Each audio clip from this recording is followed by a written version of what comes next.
Hello, and welcome to another day of English 2. I'm your online teacher, Miss Abear. As a reminder, we've been working on an argument unit about lab-grown meat. This is a National Writing Project unit. If your teacher that's in your classroom would like more information on becoming a National Writing Project teacher, they can go to National Writing Project or nwp.org, click on Find a Site, and they will see the map that comes up on your screen that says Explore Our Site. Find a location that meets the needs of that teacher. And so in Mississippi, I think we have 2 or 3 writing projects that they can become part of, or they can request more information from and make those decisions based on the geographical area or what that project actually does in the community. So just because you're on the coast does not mean that you cannot join the writing project at Ole Miss, and just because you are in central Mississippi does not mean that you cannot join the writing project that's on the coast. So find the writing project that meets the needs of the teacher that's in the classroom. So let's move on with today's lesson. Yesterday we read the article, The Truth About Lab-Grown Meat. You actually read it twice. You read it once on your own and then once with a partner. And with your partner, you identified the claims, the evidence, the reasoning, and those counterclaims. And so today we're going to dig a little bit more into those ideas and what you found. And then we're going to do a little T-chart and kind of layer our writing and think about what this article says and how it either supports or counters what you were originally thinking. So let's dig into today. So grab your notes.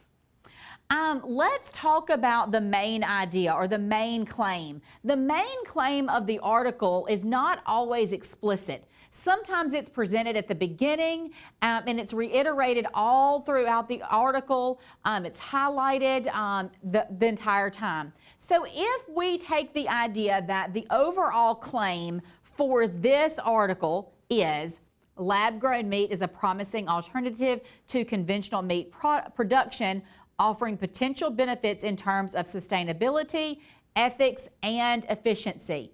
What quotes from the article lead us to this claim? So I want you to take some time. You can do this independently or with a partner. That's up to the teacher that's in your classroom. But I want you to find direct quotes from this article that lead you to that claim. Great job. Again, let's look at the ideas or the differences between reasons and evidence, because you're going to need to know those two in order to do the next piece of this. A reason is an explanation or a justification for why the author believes the claim is true. Sometimes writers use other people's words to add validity to their own opinions, but unless those people are experts in their field, those quotes are not always considered evidence. So just because I have a thought that chocolate pie is the best pie that you can serve at Thanksgiving, if there is not evidence that provides truth to that, I can find a random person on the side of the street that agrees with me in my opinion, but that doesn't make it evidence. It makes it a reason, okay? So keep that in mind, that evidence must be supported by facts, data, experts in their field. Those are the reasons why evidence is evidence and reasons are reasons. So let's look at evidence. Factual data or concrete proof used to support the reasons, and ultimately it bolsters the claim.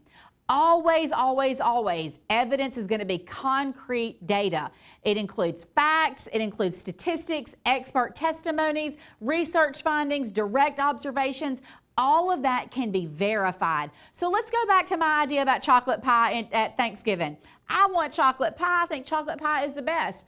Well, if I can find an article or I can find some other people who have done some research that says more people consume chocolate pie during the holidays than they do pumpkin pie or apple pie or pecan pie, then I have concrete data. I have research that backs that chocolate pie is the best. So I can say it, but unless I have evidence to support it, it's just my opinion.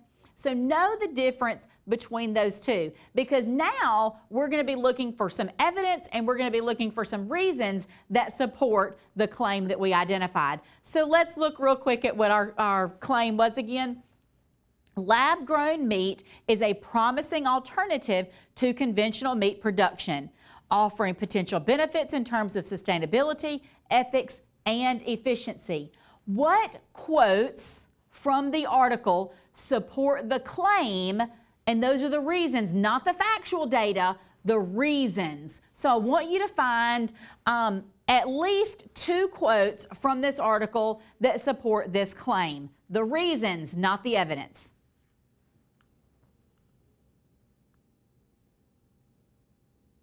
All right, guys, I hope that you kept in mind that reasons are sometimes implied rather than explicitly stated, but the quotes should always represent the key reasons why lab-grown meat is being developed. So, something to think about. Now, let's look at some evidence. What direct evidence? What are those factual pieces that support our claim? I'm going to give you a few minutes to find those quotes that support the claim, the evidence.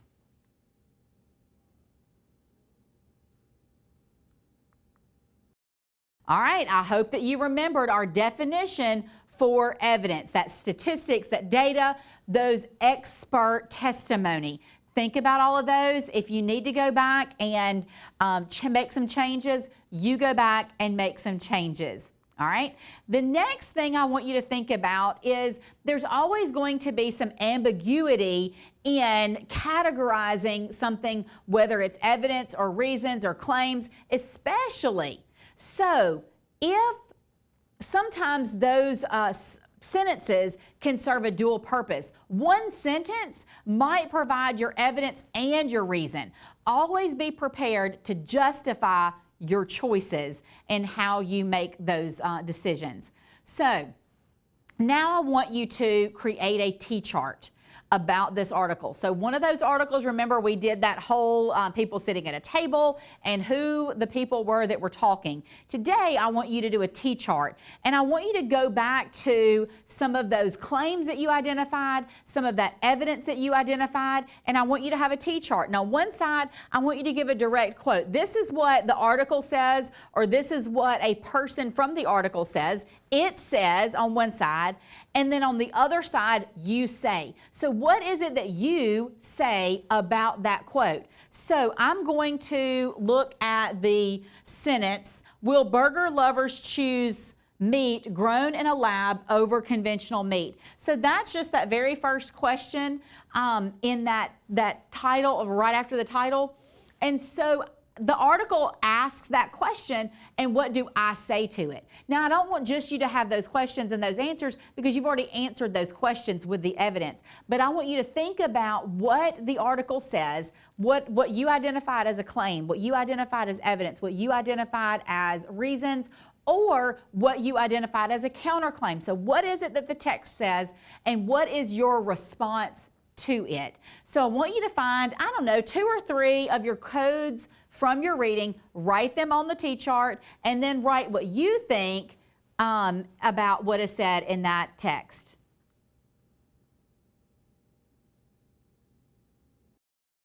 All right, you guys did a great job. And I love that some of your teachers let you work with a partner on this, and some of your teachers had you working independently. And that's okay. Either way, whatever kind of support that your teachers want to provide in the classroom is absolutely perfectly okay. I kind of think it'd be cool if you guys are talking about this outside of the classroom. I want to know whatever the other teachers are thinking as you're talking about this idea of lab-grown meat in their classrooms. So I hope that you're enjoying it as much as everyone else is. That is all that we have for today. Tomorrow we will begin digging in and getting ready to write your argument. So we're going to look at what a claim is from your perspective and how do you write a claim when you haven't even been given a question. All right, so let's think about that. But until next time, happy reading.